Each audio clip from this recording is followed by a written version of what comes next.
ASC academy में आप सभी का स्वागत है।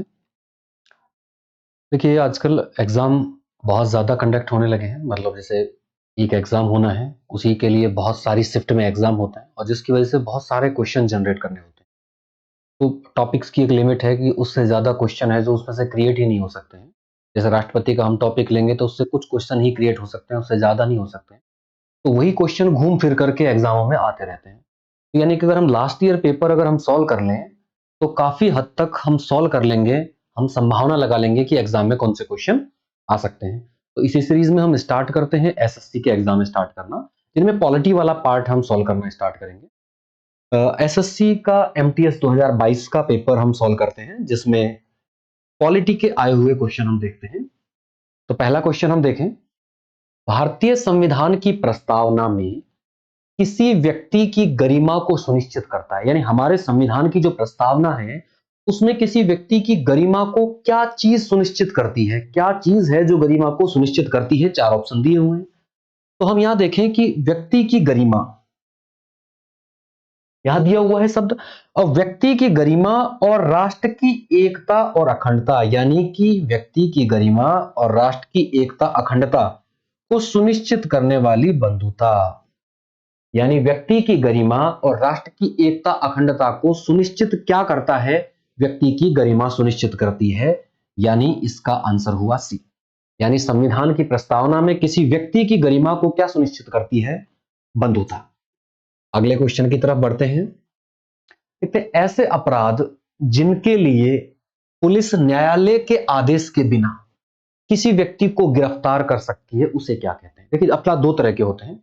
एक अपराध होते हैं संज्ञेय अपराध और एक होते हैं असंज्ञेय अपराध। संज्ञेय अपराध वो होते हैं जिन अपराधों में पुलिस बिना किसी कोर्ट आदेश के, बिना किसी वारंट के गिरफ्तार कर सकती है। तो जिनकी अपराध की प्रकृति थोड़ी संगीन होती है, उन मामलों में पुलिस को न्यायालय से अनुमति लेने की आवश्यकता नहीं होती है। तो ऐसे अपराध कौन से हो गए? डी, यानी संज्ञेय अपराध। लेकिन अगर वो अपराध असंज्ञेय है तो पुलिस बिना किसी वारंट के गिरफ्तार नहीं कर सकती है। आगे बढ़ते हैं। देखिए, अंतरराज्य परिषद में भारत के प्रधानमंत्री द्वारा मनोनीत केंद्रीय मंत्री परिषद में केंद्र के कितने मंत्री होते हैं? तो देखिए, अंतरराज्य परिषद, सबसे पहले तो हम ये देखें अंतरराज्य परिषद होती क्या है। तो देखिए, अंतरराज्य परिषद है जिसकी सिफारिश सबसे पहले सरकारिया आयोग की सिफारिशों को स्वीकार किया गया था। और सरकारिया आयोग है जो 1983 यानी 1983 में बना था और 1988 में इसने अपनी रिपोर्ट दी थी। सरकारिया आयोग की सिफारिशों को स्वीकार करते हुए 1990 में हमारे देश के राष्ट्रपति, उन्होंने अंतरराज्य परिषद का गठन किया, जो कि किसके अनुसार किया? अनुच्छेद 263 के। यानी अंतरराज्य परिषद क्या है? अनुच्छेद 263 के अनुसार राष्ट्रपति द्वारा गठित की जाती है। अब ये गठित कब की गई थी? पहली बार 1990 में गठित की गई थी। किस आयोग की सिफारिश पर गठित की गई थी? तो सरकारिया आयोग की सिफारिश पर गठित की गई थी। सरकारिया आयोग जिसे 1983 में बनाया गया था और जिसने अपनी रिपोर्ट 1988 में दी थी। अब देखिए, ये जो अंतरराज्य परिषद होती है, इस अंतरराज्य परिषद में इसका पहली बात तो पर्पज क्या है? तो अंतरराज्य परिषद का मतलब क्या है कि हमारे देश का जो ढांचा है वो संघीय ढांचा है। संघ का ढांचे का मतलब है केंद्र सरकार है और राज्य सरकार है, और दोनों अपने अपने क्षेत्रों में काम करते हैं। लेकिन सुपर पावर कौन है? केंद्र सरकार है। तो दोनों में तालमेल बना रहे, मतलब राज्य की सरकारों में और केंद्र सरकार में तालमेल बना रहे, उनके बीच में कोई विवाद है तो उनका समाधान निकल सके, इसके लिए आपसी मशवरे के लिए अंतरराज्य परिषद गठित की गई है। अब इसमें कौन कौन होते हैं? इसके अध्यक्ष होते हैं प्राइम मिनिस्टर, और सभी सीएम इसमें सदस्य होते हैं। यानी प्रधानमंत्री हैं जो अंतरराज्य परिषद के अध्यक्ष होते हैं, और बाकी सदस्य इसके कौन होते हैं? सभी राज्यों के सीएम होते हैं। अब जो केंद्र शासित प्रदेश हैं, उनके यहां पर सीएम नहीं होंगे। तो जिन केंद्र शासित प्रदेश हैं, जिनके मुख्यमंत्री हैं, वो मुख्यमंत्री इसमें शामिल रहेंगे। और कुछ केंद्र शासित प्रदेश ऐसे हैं जिनमें विधानसभा नहीं है, तो उनके प्रशासक भी इसी में शामिल रहेंगे। यानी देश में जितने भी सीएम है, चाहे वो राज्य है या केंद्र शासित प्रदेश है, वो शामिल रहेंगे। और जिन केंद्र शासित प्रदेशों में सीएम नहीं है, वहां के प्रशासक इसमें शामिल रहेंगे। प्लस इसमें 6 केंद्रीय मंत्री शामिल होते हैं। कितने होते हैं? 6 केंद्रीय मंत्री। और इन 6 केंद्रीय मंत्रियों में को नामित, मतलब कौन 6 केंद्रीय मंत्री रहेंगे, ये तय कौन करेगा? ये पीएम ही तय करते हैं। कौन तय करते हैं? ये प्राइम मिनिस्टर ही तय करते हैं। तो प्रश्न के अनुसार हम देखें कि अंतरराज्यीय परिषद में भारत के प्रधानमंत्री द्वारा मनोनीत केंद्रीय परिषद के कितने मंत्री होते हैं? तो केंद्रीय परिषद के कितने मंत्री होते हैं? 6 मंत्री होते हैं। डी ऑप्शन हमारा सही होगा। मतलब अंतरराज्यीय परिषद राज्यों और केंद्र के बीच में तालमेल के लिए बनाई गई है।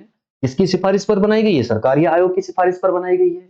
कब गठित हुआ? 1983 में गठित हुआ। 1988 में इसने रिपोर्ट दी। उसके 2 साल बाद 1990 में राष्ट्रपति ने पहली बार अंतरराज्यीय परिषद गठित की। और अंतरराज्यीय परिषद गठित किस अनुच्छेद के अनुसार की जाती है? अनुच्छेद 263 के अनुसार। और इसमें पीएम द्वारा मनोनीत 6 केंद्रीय मंत्री होते हैं और पीएम खुद, यानी प्रधानमंत्री खुद इसके अध्यक्ष होते हैं अंतरराज्यीय परिषद के। आगे बढ़ते हैं।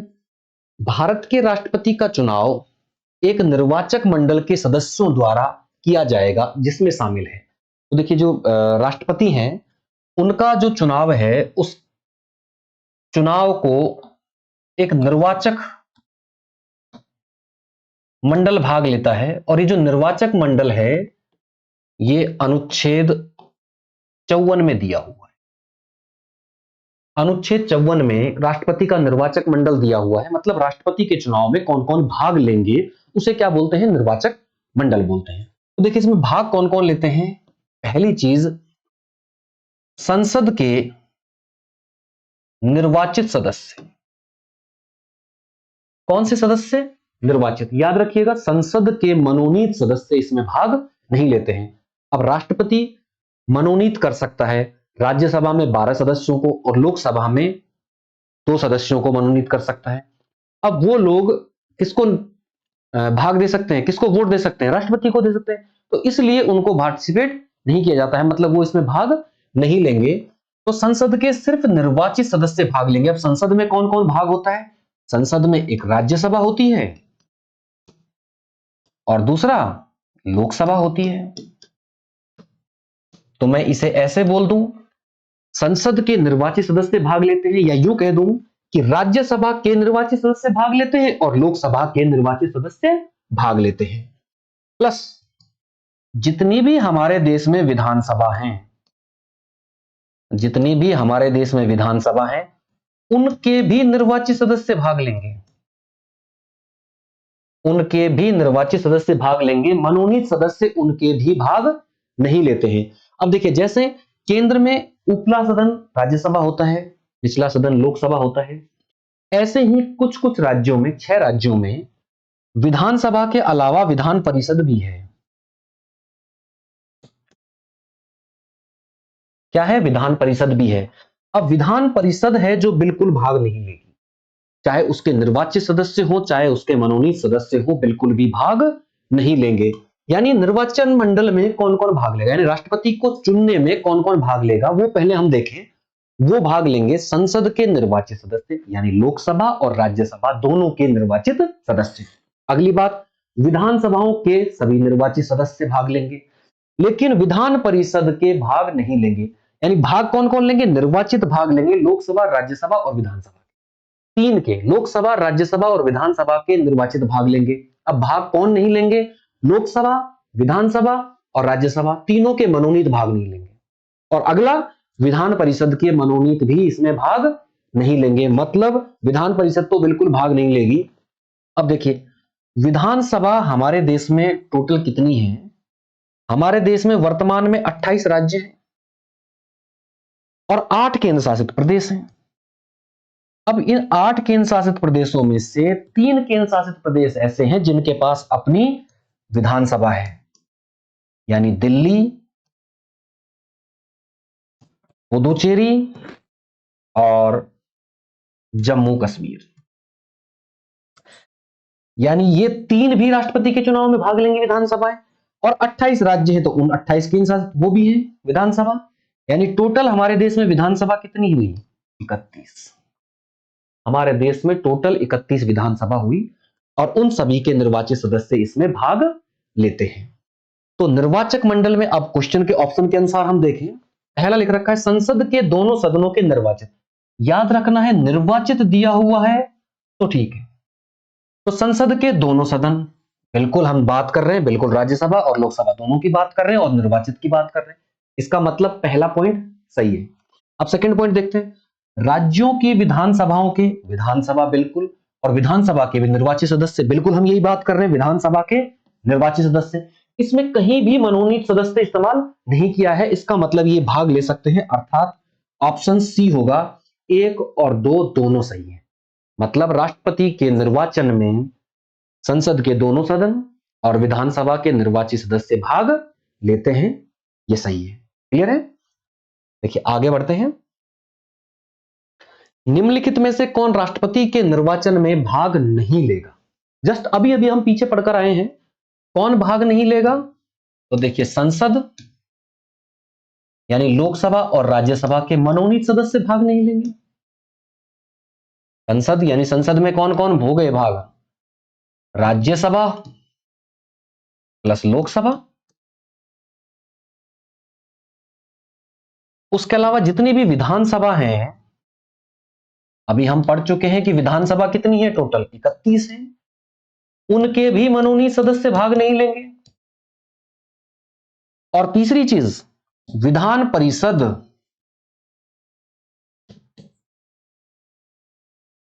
उनके तो बिल्कुल ही भाग नहीं लेंगे, चाहे मनोनीत हो चाहे नियुक्त हो, विधान परिषद के सदस्य भाग ही नहीं लेंगे। अब देखिए हम यहां भी ये भी समझ लेते हैं कि हमारे देश में विधान परिषद है कितनी। वर्तमान में 6 राज्यों में हमारे पास विधान परिषद है। तो कौन कौन से हैं? यूपी है, बिहार है, पेयर बना लीजिए, यूपी और बिहार, इधर महाराष्ट्र, एमएच यानी महाराष्ट्र, और उसी के पास कर्नाटक, आंध्र प्रदेश और तेलंगाना दोनों अलग अलग हुए हैं, तो तीसरा पेयर बना लीजिए आंध्र प्रदेश और तेलंगाना। यानी हमारे देश में 31 विधानसभाएं हैं और 6 राज्यों के पास विधान परिषद भी है। तो विधान परिषद तो बिल्कुल ही भाग नहीं लेगी। अब क्वेश्चन के अनुसार हम देखते हैं कि निर्वाचक मंडल में कौन भाग नहीं लेगा? निर्वाचित लोकसभा सदस्य। ये गलत है, निर्वाचित लोकसभा सदस्य हैं जो भाग लेते हैं। क्लियर है? निर्वाचित राज्यसभा सदस्य, ये भी गलत हो गया, निर्वाचित राज्यसभा सदस्य हैं जो भाग लेते हैं। राज्य विधानसभाओं के निर्वाचित सदस्य, ये भी गलत हो गया क्वेश्चन के अनुसार, क्योंकि ये भी भाग लेते हैं। राज्य विधान परिषद के निर्वाचित सदस्य, देखिए राज्य विधान परिषद जहां वर्ड आ गया विधान परिषद, याद रखना है कि उसके भाग नहीं लेंगे, चाहे यहां निर्वाचित लिख रखा हो चाहे मनोनीत लिख रखा हो, कोई फर्क नहीं पड़ता है। क्लियर है? तो ऑप्शन के अनुसार डी सही होगा, यानी विधान परिषद के सदस्य राष्ट्रपति के चुनाव में भाग नहीं लेंगे, निर्वाचक मंडल के सदस्य नहीं होंगे। आगे बढ़ते हैं। निम्नलिखित में से कौन सा भारत के संविधान में एक मौलिक अधिकार है? तो देखिए मौलिक अधिकार, सबसे पहले हम समझे कि मौलिक अधिकार क्या चीज है। तो यहां जो मौलिक अधिकार शब्द है, इसका मतलब है कि जो संविधान के भाग 3 में दिया हुआ है, संविधान के भाग 3 में दिया हुआ है, और संविधान के भाग 3 में अनुच्छेद कहां से कहां तक है? अनुच्छेद 12 से लेकर 35 तक है। तो यानी जो 12 से लेकर 35 में दिया हुआ है वो मौलिक अधिकार है। उसके अलावा संविधान में कहीं और दिया हुआ है, इसके अलावा कहीं और दिया हुआ है, तो वो संवैधानिक अधिकार तो है लेकिन मौलिक अधिकार नहीं है। क्लियर है? तो अब देखिए मताधिकार, वोट डालने का अधिकार आपको है, कौन से अनुच्छेद में दिया हुआ है? याद रखिएगा, ये पूछा जाता है अनुच्छेद 326 में, आपको वोट डालने का जो अधिकार है वो अनुच्छेद 326 में दिया गया है। अब देखिए अवसरों का अधिकार ये नहीं दिया गया है, स्वतंत्रता का अधिकार इसके अनुसार सही है। तो जो स्वतंत्रता का अधिकार है वो हमारे संविधान के अनुच्छेद 19 से लेकर 22 तक दिया गया है। अनुच्छेद 19 से 22 तक स्वतंत्रता का अधिकार हमारे संविधान में दिया गया है। अब 19 से 22 किस में आता है? 12 से 35 के बीच में आता है। इसका मतलब सी ऑप्शन सही होगा। तो मौलिक अधिकार कौन सा है? मौलिक अधिकार है स्वतंत्रता का अधिकार।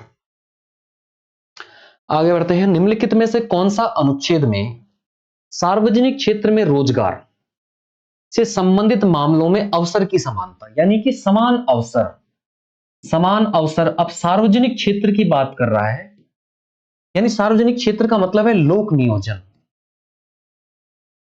ये लोक नियोजन की बात कर रहा है, यानी लोक मतलब सार्वजनिक क्षेत्र और उसमें नियोजन मतलब उसकी नियुक्ति। नियुक्ति में समानता की बात करता है कि यानी कि लोक नियोजन मतलब सरकारी नौकरियों में सभी के लिए समान अवसर रहेंगे, तो सभी के लिए समान अवसर यानी समानता का अधिकार है। और हमारे संविधान में समानता का जो अधिकार है वो कहां से कहां तक दिया गया है? तो समानता के जो अधिकार हैं वो अनुच्छेद 14 से लेकर 18 तक है। तो यानी जाहिर सी बात है कि सार्वजनिक क्षेत्र में या लोक नियोजन के क्षेत्र में अवसर की समानता की बात करेगा तो अनुच्छेद कहां से कहां तक आएगा? 14 से 18 के बीच में कोई होगा, तो वो 14 से 18 के बीच में अनुच्छेद 16 है। अनुच्छेद 16 है। अनुच्छेद 14 है वो विधि के समक्ष समानता की बात करता है। अनुच्छेद 15 है धर्म, लिंग, जाति, वंश के आधार पर समानता की बात करता है। अनुच्छेद 17 है अस्पृश्यता यानी छुआछूत का अंत करता है। और अनुच्छेद 16 है वो लोक नियोजन के अवसरों की समानता की बात करता है। तो लोक नियोजन के अवसरों की समानता या सार्वजनिक क्षेत्र में रोजगार के अवसरों की समानता किसमें बात करता है? अनुच्छेद 16 में। अब देखिए यहीं आ गया अनुच्छेद 17। अभी हाल ही में पढ़ा है हम लोगों ने। अनुच्छेद 17 क्या करता है? अस्पृश्यता का अंत, छुआछूत का अंत करता है। तो हमारे देश में परंपराओं से जो बना आ रखा है छुआछूत का कंसेप्ट, उसे समाप्त करने की बात करता है।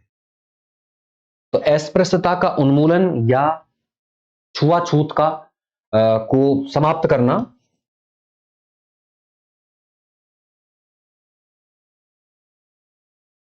छुआछूत के अंत की जो बात करता है वो कौन सा अनुच्छेद है? अनुच्छेद 17। देखिए इसी के अनुसार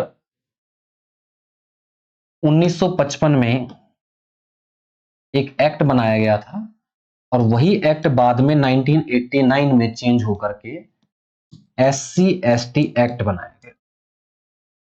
तो जो एससी एसटी एक्ट है 1989 का, वो अनुच्छेद 17 का ही प्रावधान है, 17 के अनुसार ही तैयार किया गया है ताकि छुआछूत को समाप्त किया जा सके। आगे बढ़ते हैं। भारतीय संविधान का निम्न में से कौन सा अनुच्छेद नागरिकों के लिए समान नागरिक संहिता, यूनिफॉर्म सिविल कोड। अब नागरिक संहिता का मतलब क्या होता है? देखिए हमारे यहाँ अलग अलग धर्म हैं, अलग अलग पंथ हैं और सभी के व्यक्तिगत जो कानून है वो अलग अलग हैं। जैसे शादी से संबंधित, तलाक से संबंधित, संपत्ति से संबंधित अलग अलग हैं। तो किसी धर्म में कई शादियों की अनुमति है, किसी धर्म में बिल्कुल अनुमति नहीं है, किसी धर्म में तलाक के लिए अलग कंडीशन है, किसी में अलग कंडीशन है, किसी में बच्चों को संपत्ति में अधिकार के लिए अलग शर्तें दे रखी हैं। तो हमारे यहाँ अलग अलग है। तो अनुच्छेद 44 जो कि नीति निदेशक तत्वों का पार्ट है, अब हमारे संविधान का जो भाग 4 है उसमें क्या दिया हुआ है? नीति निदेशक तत्व।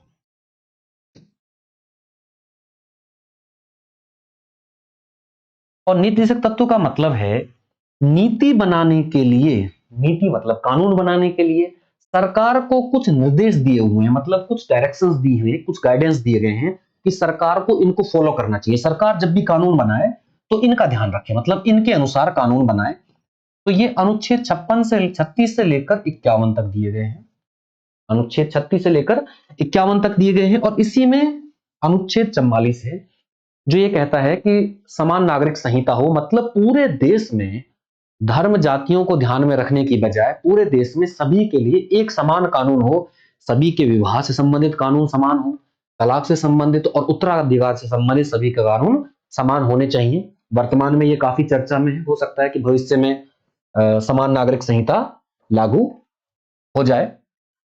देखिए भारत में उच्च न्यायालय सन इतने में स्थापित किया गया था। तो देखिए भारत में सबसे पहले 1862 में, देखिए मई के महीने में और जून के महीने में तो मई में तो कलकत्ता हाईकोर्ट और जून में बंबई और मद्रास हाईकोर्ट की स्थापना कर दी गई थी। तो इसके हिसाब से ऑप्शन बी हमारा सही है। मतलब हमारे देश में हाई कोर्ट सबसे पहले 1862 में बने और सबसे पुराना जो हाई कोर्ट था वो कलकत्ता हाई कोर्ट था, क्योंकि सबसे पहले वो बना मई में, और उसके बाद अगले ही महीने में जून में बंबई और मद्रास उनके लिए भी हाई कोर्ट की स्थापना हो गई थी। आगे बढ़ते हैं। संविधान सभा का गठन कैबिनेट मिशन की सिफारिश पर किया गया था, जिसमें देश देश में भारत का दौरा किया था। तो मतलब भारत में जो कैबिनेट मिशन है ये उसकी बात कर। अब कैबिनेट मिशन भारत आया और कैबिनेट मिशन की सिफारिश पर ही हमारे देश में संविधान सभा का गठन हुआ और संविधान सभा ने ही संविधान का निर्माण किया था। तो जो कैबिनेट मिशन है वो 24 मार्च 1946 को भारत का दौरा किया और इसमें 3 सदस्य थे। पैथिक लॉरेंस,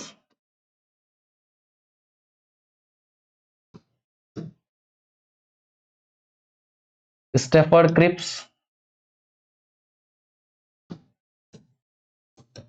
और एवी अलेक्जेंडर। तो देखिए पैथिक लॉरेंस हैं जो इसके अध्यक्ष थे, जो कि भारत सचिव भी थे। क्या थे? भारत सचिव। मतलब भारत का जो प्रशासन था वो इनके अंडर में ही काम करता था। Pethick Lawrence. स्टैफर्ड क्रिप्स थे जो कि वहां के व्यापार बोर्ड के अध्यक्ष थे। क्या थे? व्यापार बोर्ड के अध्यक्ष थे। और एवी अलेक्जेंडर वहां नौसेना प्रधान थे या नौसेना प्रमुख थे। ये तीनों भारत आए थे और इसी कैबिनेट मिशन की सिफारिश पर भारत में संविधान सभा का गठन हुआ। अच्छा, ये क्वेश्चन बहुत कॉमन आता है और बहुत गड़बड़ होती है उसमें। ये पूछा जाता है कि भारत का विभाजन किसके द्वारा किया गया। तो ज्यादातर स्टूडेंट ये गलती करते हैं कि वो कैबिनेट मिशन को टिक करते हैं। तो कैबिनेट मिशन ने भारत के बंटवारे के बारे में कुछ नहीं कहा था, भारत का बंटवारा नहीं किया था उसने, तो संविधान सभा के गठन की बात की थी। भारत का जो बंटवारा हुआ था वो माउंटबेटन योजना थी 3 जून 1946 की, उसके द्वारा किया गया था। तो माउंटबेटन योजना के अनुसार भारत का विभाजन हुआ था, ना कि कैबिनेट मिशन के द्वारा। और कैबिनेट मिशन ने क्या किया था? कैबिनेट मिशन ने भारत की संविधान सभा के गठन का प्राविधान किया था और इसी संविधान सभा द्वारा भारत के संविधान का निर्माण किया गया था। आगे हम देखें कि निम्नलिखित अधिनियमों में से किस अधिनियम ने द्वैध शासन की शुरुआत की? द्वैध शासन का मतलब क्या होता है? द्वैध शासन का मतलब है 2 स्तर। 2 हिस्सों में अंग्रेजों ने बांट दिया कि जो जिम्मेदारी वाला काम है, टेंशन वाला काम है, वो तो हिंदुस्तानियों को दे दो और जो कंट्रोल करने वाला काम है वो अपने पास रख लो। तो जिम्मेदारियों वाला काम है वो तो भारतीयों को दे दिया गया, इसे द्वैध शासन कहा गया। तो ये 1919 के एक्ट द्वारा 1919 के एक्ट द्वारा भारत में द्वैध शासन की शुरुआत की गई थी। अब 1919 के एक्ट को हम मोंटेग्यू चेम्सफोर्ड सुधार भी कहते हैं। मोंटेग्यू चेम्सफोर्ड सुधार भी 1919 के एक्ट को कहते हैं। तो भारत में द्वैध शासन की शुरुआत किसमें होती है?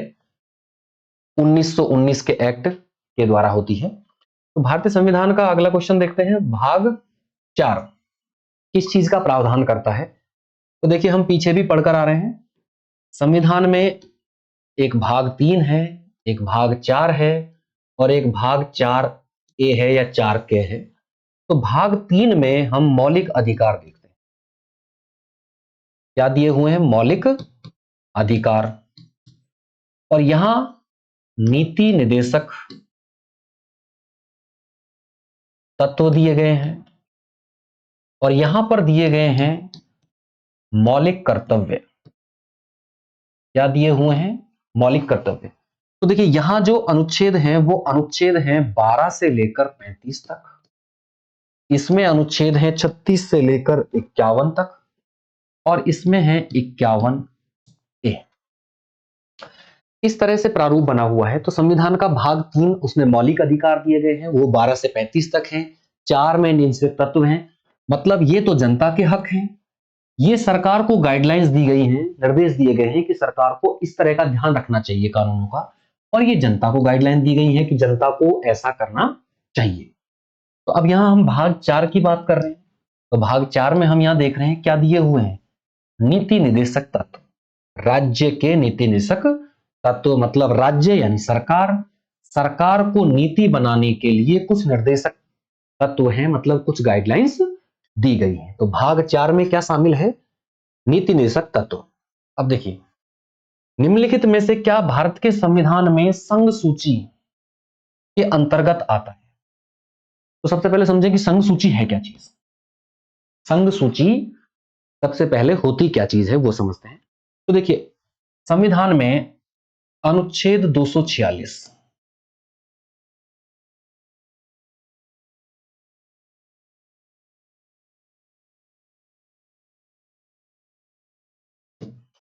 देखिए संविधान में अनुच्छेद 246 में 3 सूचियां दी गई हैं।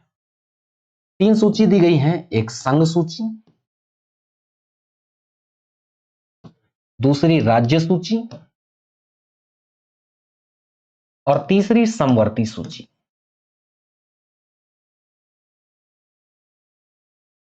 तो सबसे पहले हम देखें कि संविधान की जो 7वीं अनुसूची है, संविधान में कुल अनुसूची कितनी है, पहले हम ये देखें संविधान में कुल अनुसूची कितनी दी गई है। तो हमारे संविधान में कुल 12 अनुसूची है। कुल कितनी अनुसूची है, 12। और 12 अनुसूची में से 7वीं अनुसूची है जो, उसमें ये 3 लिस्ट दी गई हैं। ये 3 लिस्ट किसमें दी गई हैं, 7वीं अनुसूची में। और 7वीं अनुसूची में जो 3 लिस्ट दी गई है वो किस अनुच्छेद में है, 246 के अनुसार। तो या यूं समझें कि हमारे संविधान में कुल 12 अनुसूची है, जिनमें से 7वीं अनुसूची में 3 लिस्ट दी गई है, 3 सूची दी गई है, जो किस अनुच्छेद के अनुसार है, 246 के अनुसार। अब संघ सूची, संघ सूची का मतलब है कि ऐसा टॉपिक जिस पर केंद्र सरकार ही कानून बनाता है, मतलब ऐसा विषय जिस पर केंद्र सरकार ही कानून बनाता है। राज्य सूची, ऐसा टॉपिक जिस पर राज्य सरकार ही कानून बना सकती है। समवर्ती सूची, जिस पर राज्य सरकार और केंद्र सरकार दोनों ही कानून बना सकते हैं, उसे क्या बोलते हैं, समवर्ती सूची। तो देखिए यहां पर 97, यहां पर 66 और यहां पर 47 विषय दिए गए थे। मतलब संघ सूची में पहले 97 विषय थे, जो बढ़ करके अब 100 हो गए हैं। मतलब केंद्र सरकार 100 विषय पर, 100 टॉपिक पर कानून बना सकती है। यहां 66 थे पहले, अब ये घटकर 61 रह गए हैं। 61 रह गए हैं, मतलब राज्य सरकार अब 61 टॉपिक पर कानून बना सकती है। अब यहां से जो 5 कम हुए वो 5 जोड़ दिए गए। इसमें कौन से संविधान संशोधन द्वारा, 42वां संविधान संशोधन हुआ 1976 में। तो संविधान में संशोधन किया 42वां, और उससे जो 5 थे वो यहां शिफ्ट कर दिए गए, और अब यहां कितने हो गए, 52। मतलब 52 विषय पर केंद्र सरकार और राज्य सरकार दोनों ही कानून बना सकती है। अच्छा, अब एक चीज देखिए कि अगर कोई ऐसा मामला आ जाए जो ना संघ सूची में है, ना ही राज्य सूची में है, और ना ही समवर्ती सूची में है, तो हम उस पर कानून कौन बनाएगा और उसे क्या कहेंगे। तो उसे बोला जाता है अवशिष्ट शक्ति। क्या बोला जाता है उसे, अवशिष्ट शक्ति। और अवशिष्ट शक्ति अनुच्छेद 248 में दी गई, इसमें दी गई है 248 में। और इस पर कानून बनाने का अधिकार सिर्फ संघ सरकार का है, यानी यूं कहूं कि केंद्र सरकार का है, यानी यूं कहूं कि संसद का है। मतलब किसका है, संसद का है। तो देखिए 3 लिस्टों में जो कानून कवर हो गए वो तो ठीक है, उन पर हमने ये देख लिया कि कौन कौन कानून बना सकता है। लेकिन जिस सूची पर जो इन तीनों में नहीं है, उस टॉपिक को, उस विषय को हम क्या कहेंगे, अवशिष्ट शक्ति। और अवशिष्ट शक्तियां अनुच्छेद 248 में दी गई हैं, और उसी में कहा गया है कि अवशिष्ट शक्तियों पर कानून बनाने की शक्ति किसके पास रहेगी? संसद के पास रहेगी, यानी केंद्र सरकार के पास रहेगी। तो हम क्वेश्चन पर आते हैं वापस। तो क्वेश्चन में देखिए, प्रत्यर्पण एक्सट्रेडिशन ये संघ सूची का विषय है। इसका मतलब क्या है?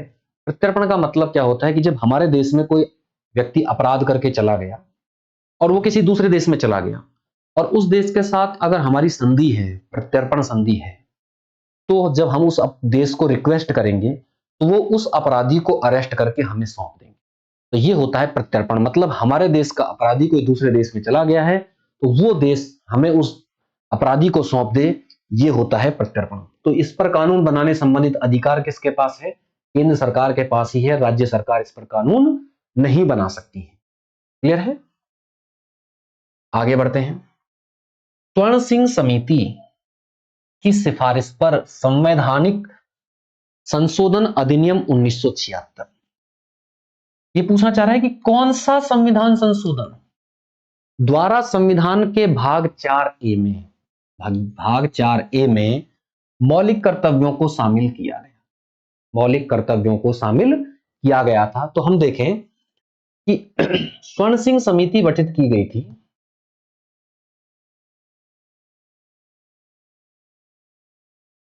और स्वर्ण सिंह समिति ने मौलिक कर्तव्य जोड़ने की सिफारिश की कि हमारे संविधान में मौलिक कर्तव्य भी होने चाहिए। अब ये मौलिक कर्तव्य हैं जो लिए कहां से थे? ये रूस से लिए गए थे।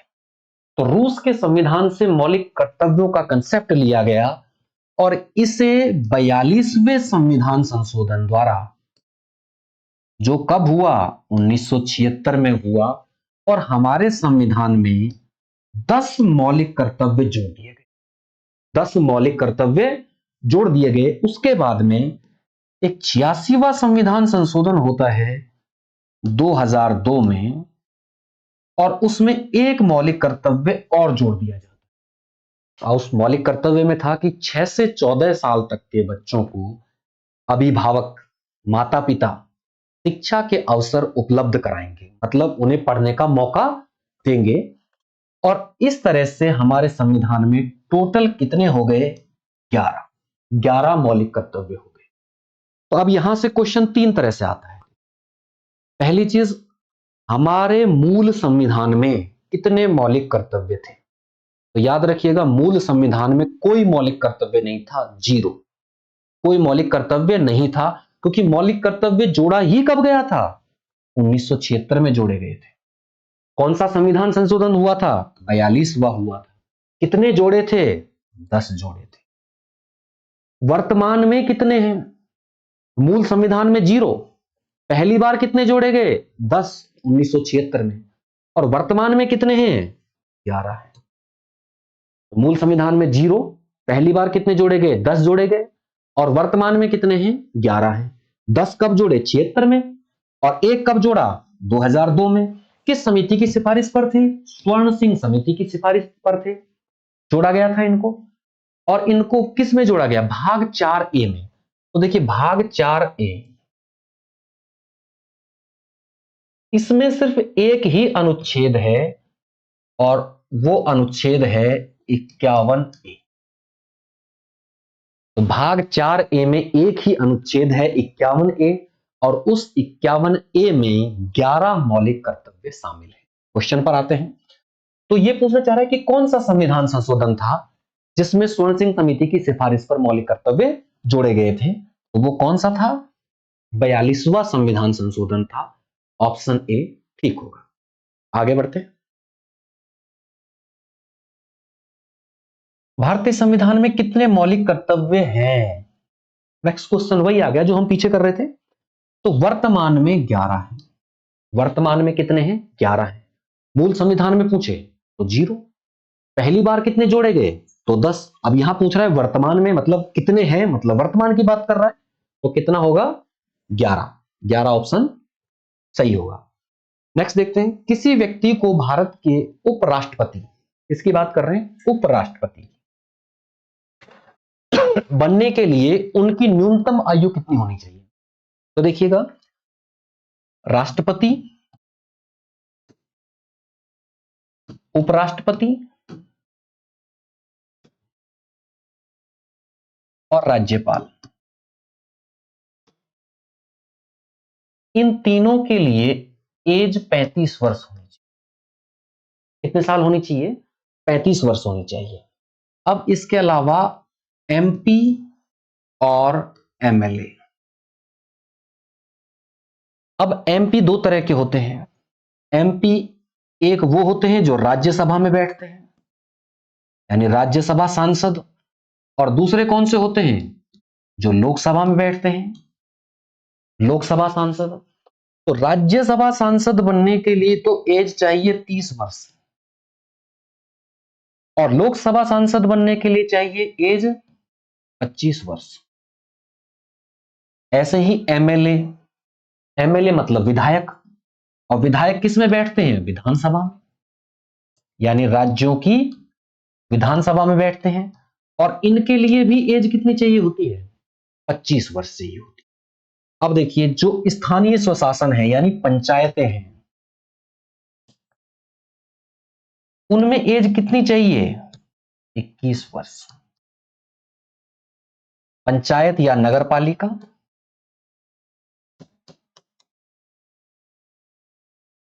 तो जो शहरी चुनाव है और ग्रामीण चुनाव है, दोनों में 21 वर्ष होनी चाहिए उम्मीदवार के लिए। वोट डालने के लिए तो 18 साल है, वोट डालने के लिए 18 साल है, लेकिन चुने जाने के लिए मतलब उम्मीदवार बनने के लिए 21 साल है। यहां विधानसभा में 25 साल है, लोकसभा का सदस्य बनने के लिए 25 साल है, राज्यसभा का सदस्य बनने के लिए 30 साल है। अब प्रधानमंत्री, उपराष्ट्रपति और राज्यपाल बनने के लिए 35 साल है। अब देखिए, यहां कहीं भी प्रधानमंत्री का नाम हमने नहीं लिया, तो हम देखें कि प्रधानमंत्री बनने के लिए न्यूनतम एज कितनी आवश्यक होती है। ये कहीं संविधान में नहीं दी गई है कि प्रधानमंत्री बनने के लिए कितनी एज चाहिए होती है।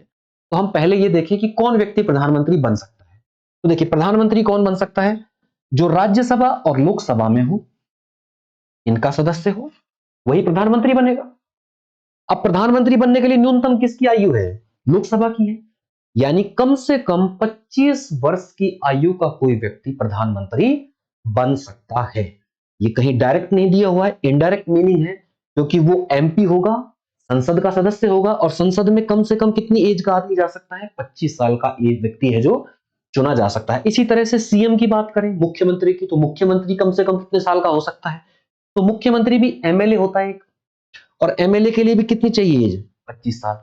यानी हम इनडायरेक्ट वे में अगर हम बात करें तो पीएम और सीएम दोनों के लिए न्यूनतम कितनी एज चाहिए? तो दोनों के लिए न्यूनतम 25 साल की आयु चाहिए होती है। तो हम उपराष्ट्रपति की बात कर रहे थे यहां, तो उपराष्ट्रपति के लिए कितने साल है? 35 वर्ष है। तो आंसर ए ठीक होगा। आगे बढ़ते हैं। भारतीय संविधान का कौन सा अनुच्छेद राष्ट्रपति द्वारा शपथ या प्रतिज्ञान की बात करता है? मतलब राष्ट्रपति जी जो शपथ लेते हैं वो कौन से अनुच्छेद के अनुसार लेते हैं, या कौन से अनुच्छेद में शपथ के बारे में कहा गया है? तो अनुच्छेद 60 में शपथ के बारे में कहा गया है। देखिए, जो शपथ का जो प्रारूप होता है, ड्राफ्ट होता है, वो अनुसूची 3 में दिया हुआ है। किसमें दिए गए हैं? अनुसूची 3 में। थोड़ी पहले हमने अनुसूची 7 पढ़ी थी, तो अनुसूची 7 में क्या दे रखी है? 3 सूचियां दे रखी हैं, केंद्र सूची, राज्य सूची और समवर्ती सूची। यहां पर अनुसूची 3 में क्या दिए हुए हैं? शपथ के प्रारूप दिए गए हैं। अब राष्ट्रपति जी जो शपथ लेते हैं, वो शपथ किसके सामने लेते हैं? तो वो सर्वोच्च न्यायालय,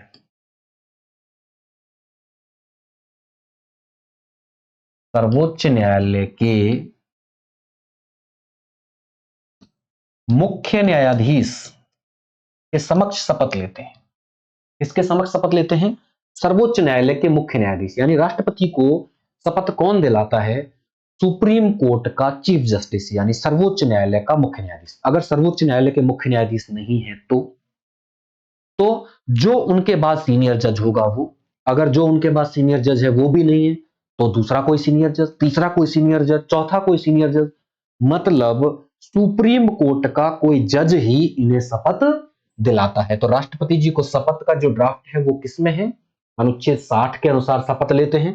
शपथ का ड्राफ्ट मतलब किस में रहता है, अनुसूची 3 में दिया हुआ है। अब यहां बात करता है कि संविधान का अनुच्छेद 43 बी किस चीज का प्रावधान करता है। अनुच्छेद 43 बी किस चीज का प्रावधान करता है? तो देखिए, एक 97वां संविधान संशोधन हुआ जो कि 2011 में हुआ, और 97वें संविधान संशोधन में 3 चीजें शामिल कर दी। पहला, अनुच्छेद 19(1)(सी), दूसरा 43(बी) और तीसरा भाग 9(बी). ये 2 अनुच्छेद हैं, ये अनुच्छेद हैं। अब इनको समझते हैं। तो देखिए, अनुच्छेद 1(सी) है ये। अनुच्छेद 19 किस बात की बात करता है? स्वतंत्रता की बात करता है, स्वतंत्रता। और 19(सी) किस बात की बात करता है? संघ बनाने की स्वतंत्रता। मतलब आपको संघ बनाने की स्वतंत्रता है। अब इसमें संघ के साथ साथ क्या जोड़ दिया गया? एक वर्ड, सहकारी समिति।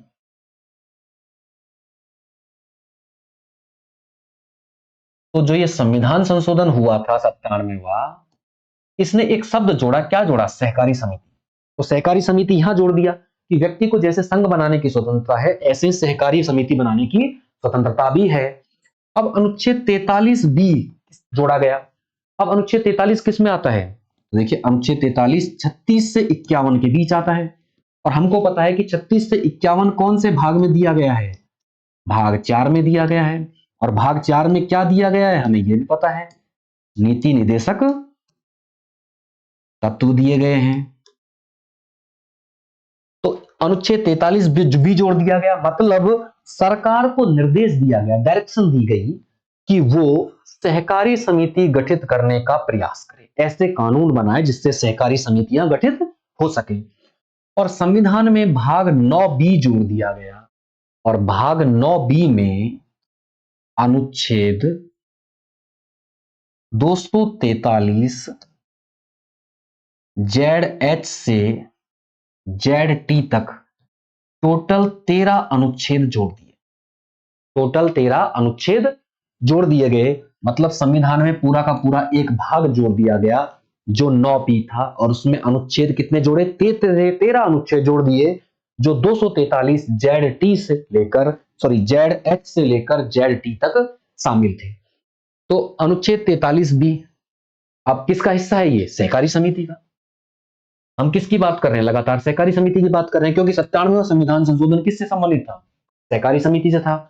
उसने 3 चीज जोड़ी, मौलिक अधिकारों में जोड़ा, मौलिक कर्तव्यों में जोड़ा, और भाग 9(बी) जोड़ दिया गया। तो इसमें हम देखें तो ऑप्शन सी सही होगा, सहकारी समितियों को बढ़ावा देने संबंधित। मतलब सरकार को गाइडलाइंस दी गई वो सहकारी समितियों का गठन करे।